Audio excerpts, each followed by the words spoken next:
Hola, buenos días. ¿Cómo están? ¿Han desayunado ya o están en eso aún? Muy bien.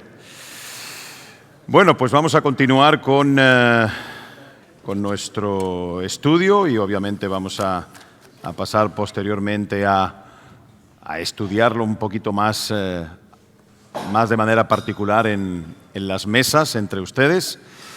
Y estamos concretamente en el capítulo 5 del libro que estamos llevando, que se llama El poder de la vida. Vamos a retomar ahí, pero antes acompáñenme en oración para ponernos en manos del Señor. Amado Padre, queremos venir ante ti con un espíritu humilde, reconociendo nuestra pequeñez, nuestra necesidad de ti. Y queremos también darte las gracias por haber abierto nuestros ojos esta mañana, habernos, Señor, puesto en pie y habernos traído aquí, reunidos en tu nombre, para tener comunión entre nosotros, para disfrutar de unos alimentos que son fruto de tu providencia.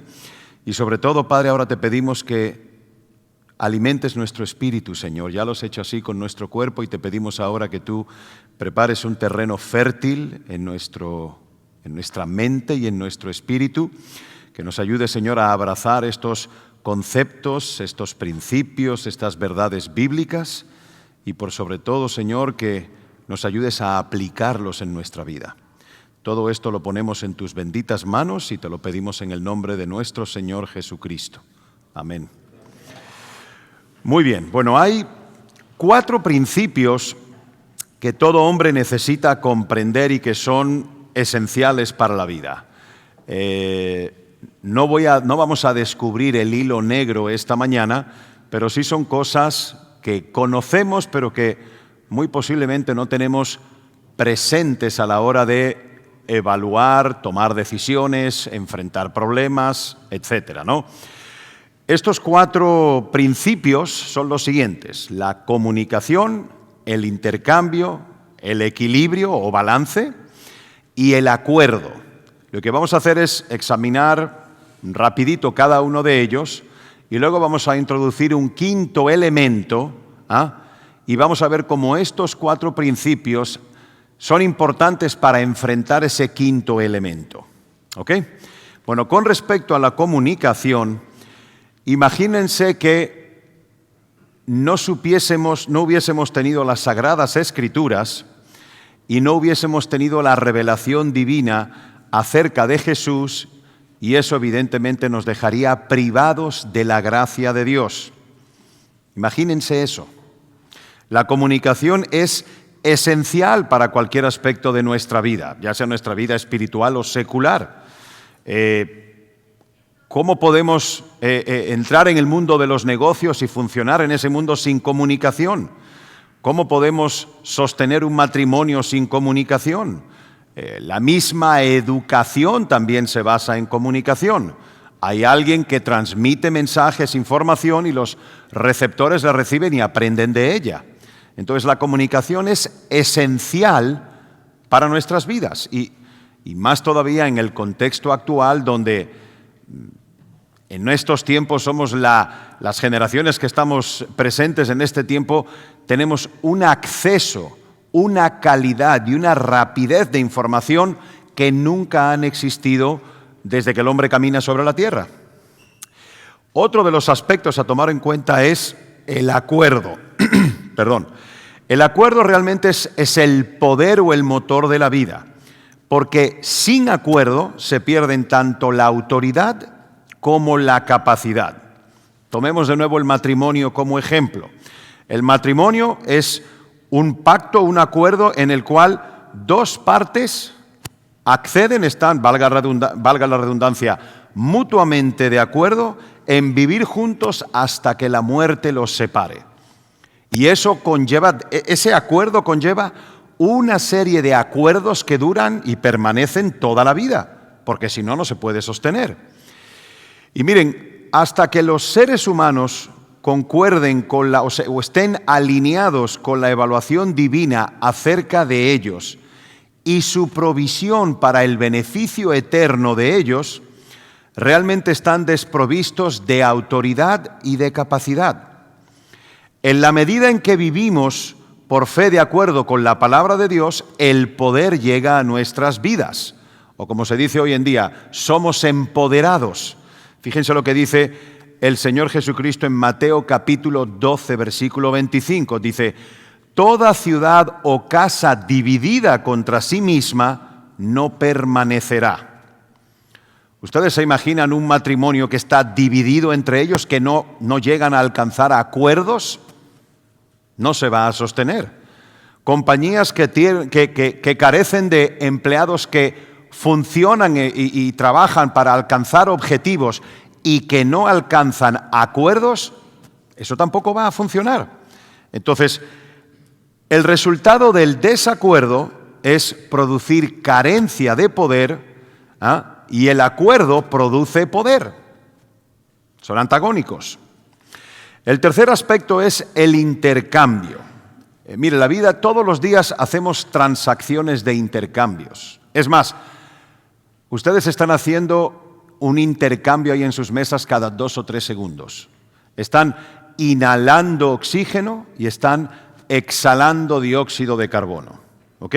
Ustedes, sus arterias están llevando oxígeno a todos los órganos de su cuerpo y sus venas están tomando pues sangre que no tiene oxígeno y que tiene toxinas para ser evidentemente procesada y para ser eliminada por medio de la orina. Entonces, el intercambio sucede de manera orgánica, de manera natural y también de manera voluntaria. ¿Ok? Entonces, cuando más importantes son los intercambios o cuando tienen un mayor impacto en nuestras vidas, de manera positiva o negativa, es cuando enfrentamos crisis. Por medio de las crisis de la vida se crece en madurez si tenemos una respuesta adecuada a ese proceso, y al mismo tiempo cada paso de madurez generalmente surge a raíz de una crisis. Yo creo que muchos podemos estar de acuerdo en que cuando hemos enfrentado crisis o momentos muy difíciles en nuestras vidas, si bien han sido dolorosos y definitivamente no quisiéramos a veces ni recordarlos, pero si nos tomamos el tiempo podemos seguramente identificar que a raíz de esas situaciones hemos madurado, hemos crecido, hemos quizá cambiado patrones de comportamiento, hemos empezado a ver la vida o cuestiones de la vida de otra manera. Eso es lo que hacen las crisis. Y por eso Dios nos enseña en este libro que Él personalmente trae también crisis a nuestras vidas. ¿Para qué? Para transformarnos, para deshacerse de cosas que nos sobran y que no nos hacen bien. ¿Ok?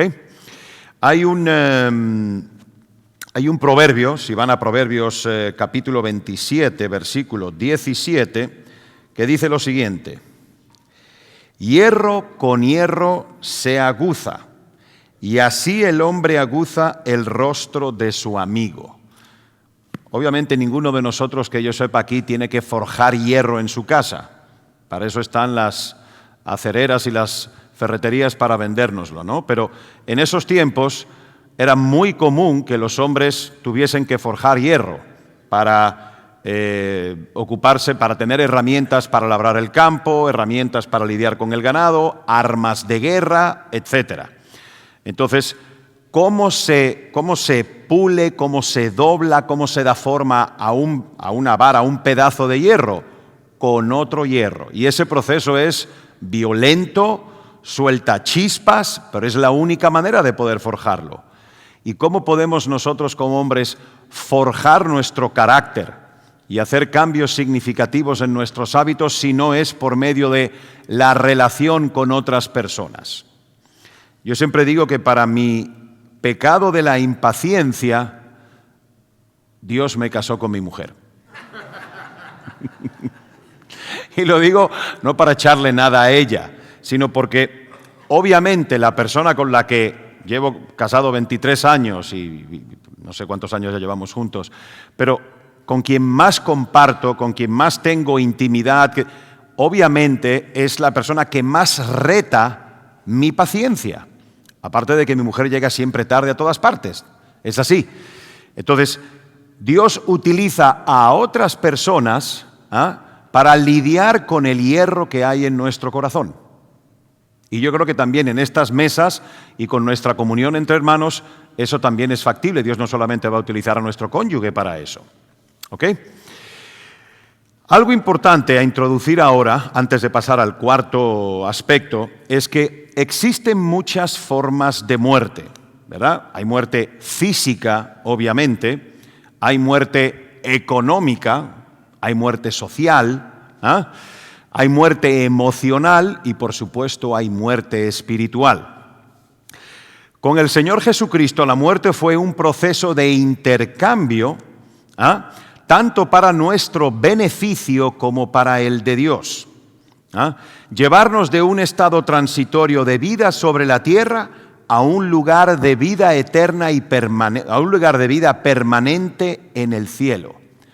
Ahí hubo un intercambio. Para que eso pudiese ser posible, Cristo tuvo que hacer algo en la cruz. ¿Qué hizo Cristo en la cruz?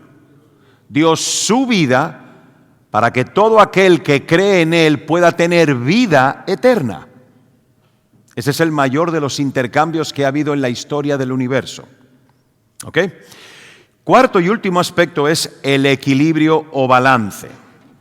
Miren, usando algunos de los términos que acabamos de ver, Jesucristo es la comunicación de Dios con nosotros. Él es quien nos revela y nos da a conocer al Padre, ¿verdad? El Calvario es el lugar donde Cristo hizo el intercambio de su justicia por nuestra pecaminosidad. ¿Ok? Y Jesús otorga el equilibrio o el balance entre el arrepentimiento y la fe. Y eso es lo que abre el camino al Padre y a la vida eterna. Si estamos hablando aspectos de la vida, es importante obviamente entender algo que forma parte de la vida, pero que nunca nos gusta hablar de ese tema. Pretendemos que no está ahí, hasta que irremediablemente llega. A veces llega con aviso, con preaviso, y a veces ni te enteras. ¿De qué estoy hablando? De la muerte. La muerte forma parte de la vida. La muerte es la parada final en la estación de la vida. Mediante su muerte y resurrección, Jesús rompió el poder de Satanás, quien por medio del pecado tenía el poder o el imperio de la muerte. ¿Ok? Y es importante que hagamos varias consideraciones relativas a la muerte, pero desde una perspectiva bíblica. El mundo ahí afuera, aquel que no ha nacido espiritualmente de nuevo y que no tiene a Dios como su Padre, ve la muerte de una manera muy diferente a aquel que sí ha nacido de nuevo. Y quiero leerles de Eclesiastés, antes de ver estos 8 puntos, Eclesiastés capítulo 7, versículo 2. Dice lo siguiente: mejor es ir a la casa del luto que a la casa del banquete, porque aquello es el fin de todos los hombres, y el que vive lo pondrá en su corazón. O sea, pocas cosas pueden ser más anticulturales que esa. Está diciendo aquí el predicador que es mejor ir a un sepelio, a un funeral, que a una fiesta. Eso suena, en la superficie suena absurdo. Pero ¿cuál es la enseñanza detrás de esto? Que cuando estamos en un funeral, somos confrontados con la realidad de que esta vida es finita y que estamos aquí de manera temporal y que eventualmente pasaremos a una segunda vida que es para siempre y que tiene dos destinos: un destino de perdición separado de Dios o un destino de gozo en la presencia de Dios. Y cada vez que vamos a un funeral, eso es un recordatorio para nosotros de que están esos dos destinos y de asegurarnos, aquellos que hemos nacido de nuevo, de que estamos viviendo conforme a ese destino que se nos ha dado, y aquellos que no han tomado una decisión para Cristo, que sepa que existe una segunda parada y que algún día tendrán que dar cuentas a Dios. Esa perspectiva nunca te la va a dar una fiesta. La fiesta te va a dar la perspectiva de la diversión temporal, pero como dice la Biblia, necio, hoy pueden venir a por tu alma. ¿Ok? Entonces, vamos rapidito a considerar algunos aspectos relacionados con la muerte. Espero que no se les indigeste el desayuno. ¿Ok? El primero de ellos es, para el cristiano, repito, perspectiva bíblica, la muerte es solamente una transición de un estado a un estado mucho más elevado. Cuando morimos y partimos a la presencia del Señor, aquello no tiene nada que ver con esto. Los que leen y estudian las Escrituras saben perfectamente a lo que me refiero. Todo el dolor, todo el sufrimiento, toda la agonía, toda la desesperación, toda la injusticia, aquí se queda. Y pasamos a un lugar de perfección absoluta en la presencia de nuestro Padre y del ser más extraordinario que hay. Entonces la muerte es la puerta de entrada a algo mucho mejor. Segundo, la muerte es solamente un enemigo cuando la muerte ocurre fuera de Cristo. Aquel que no está en Cristo debería de tener temor y terror a la muerte, porque lo que le espera del otro lado es un justo juicio del que saldrá culpable. Pero el creyente no tiene que temer eso. Tercer aspecto, cualquier muerte en Cristo debe ser seguida de una resurrección. Y si no es así, realmente no es en Cristo. La crucifixión está incompleta sin la resurrección. Si Cristo hubiese muerto en la cruz, y su alma estuviese en el Seol, en el lugar de los muertos, y no hubiese resucitado en cuerpo, estamos perdiendo el tiempo todos aquí en este desayuno, porque realmente no hay esperanza para nosotros. Pero la tumba sigue vacía hoy en día. La resurrección sucedió. ¿Ok? ¿Qué dice Romanos 4:25? El cual fue entregado por nuestras transgresiones y resucitado para nuestra justificación. Si Cristo muere y resucita, es para que la justicia de Dios pueda ser saciada y nuestro balance, nuestra lista de pecados pueda estar completamente en blanco y presentarnos así ante el Padre. Pero ese intercambio tenía que suceder. Cuarto aspecto, la resurrección es el milagro supremo. De todos los milagros que hizo Cristo, de todos, y hay muchos que están registrados en las Escrituras y muchos que no, pero fueron muchos y algunos verdaderamente espectaculares. Pero el mayor de ellos es la resurrección, porque eso es lo que cambia nuestro destino eterno. No hay mayor milagro, mayor hecho trascendental en la historia del universo que ese. Quinto, Jesús estableció un principio cuando dijo: el que haya su vida la perderá, y el que pierde su vida por causa de mí la hallará. Eso está en Mateo capítulo 10, versículo 39. La pregunta aquí con respecto a eso es si estamos dispuestos a morir a nosotros mismos.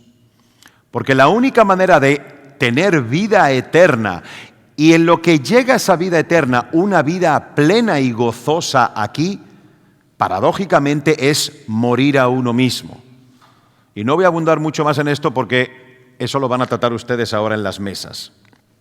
Sexto, para el cristiano hay muchas formas de morir a sí mismo.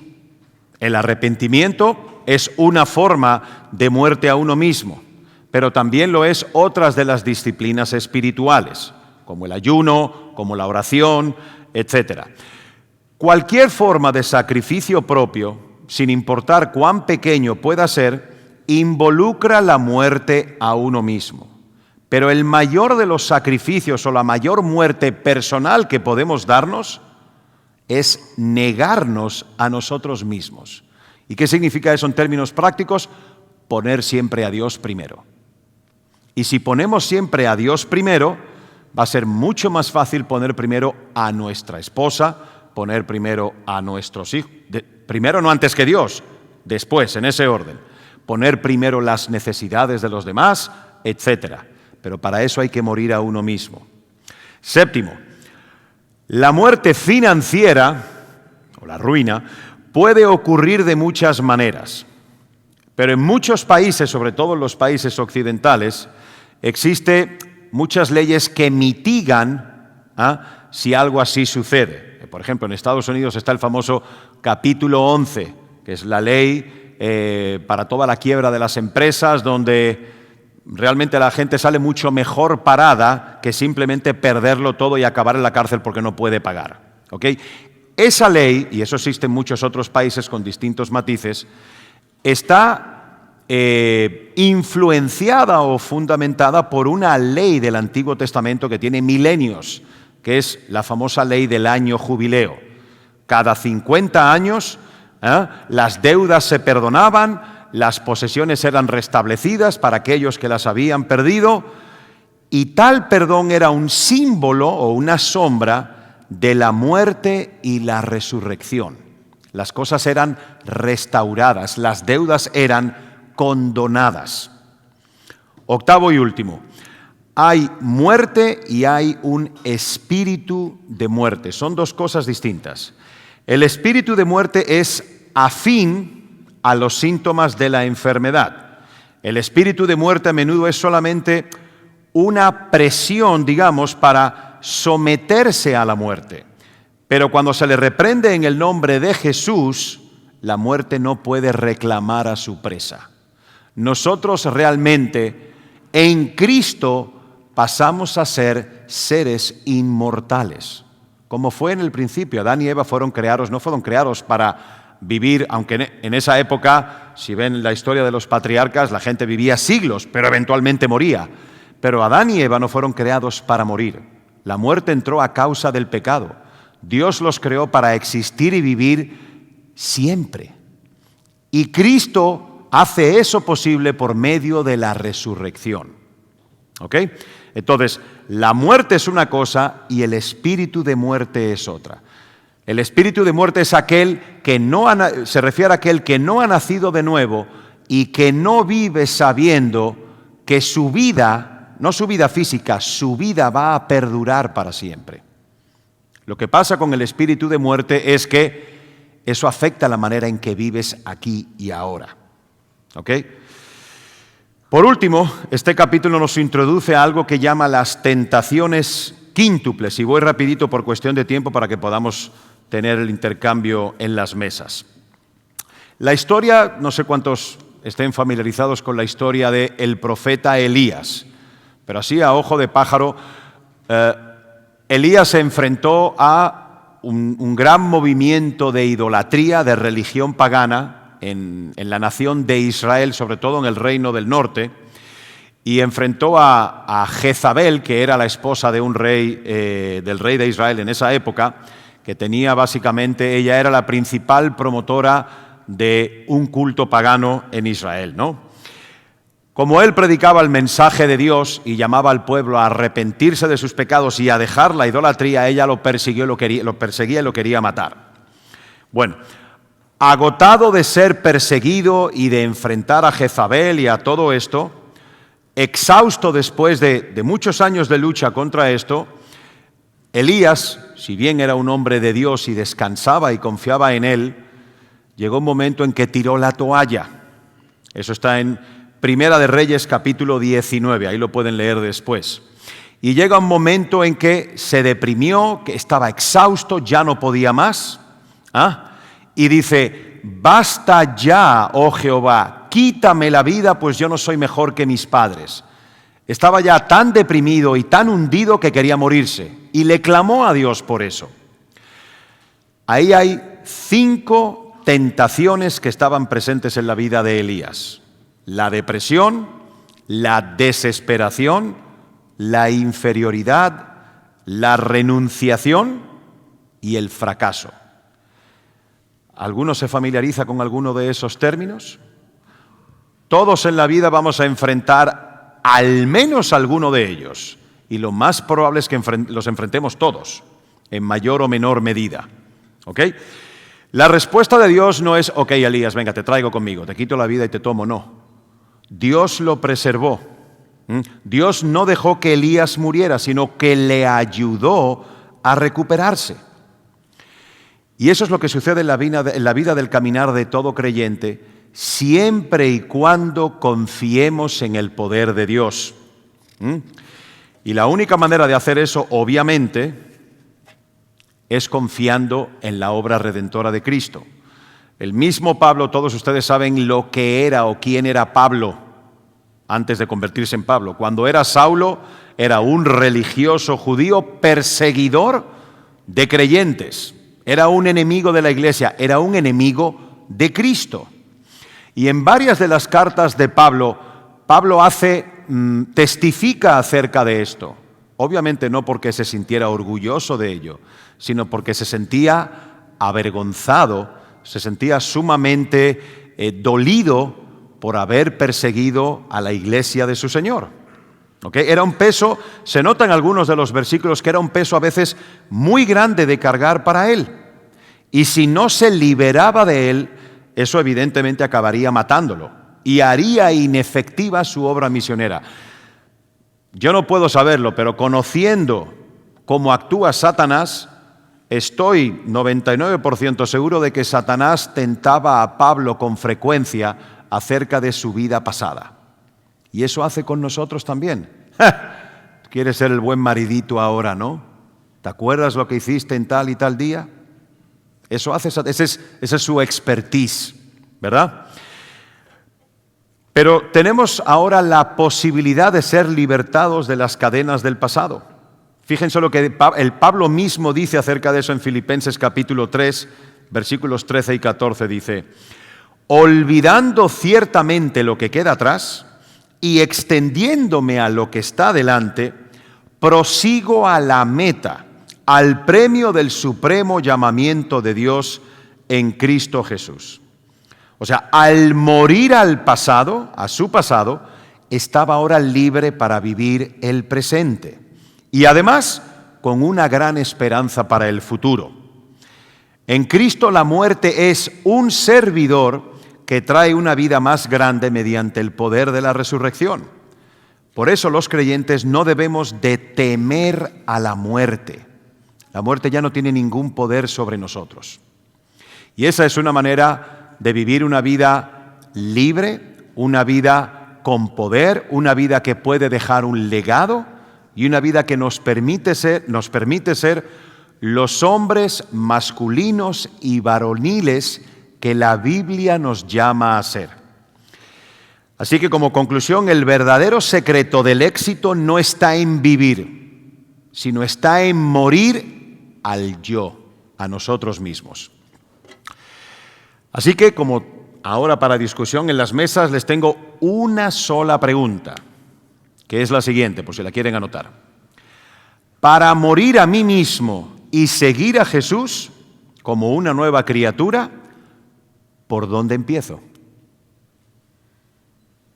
Repito, para morir a mí mismo y seguir a Jesús como nueva criatura, ¿por dónde empiezo? Así que, adelante.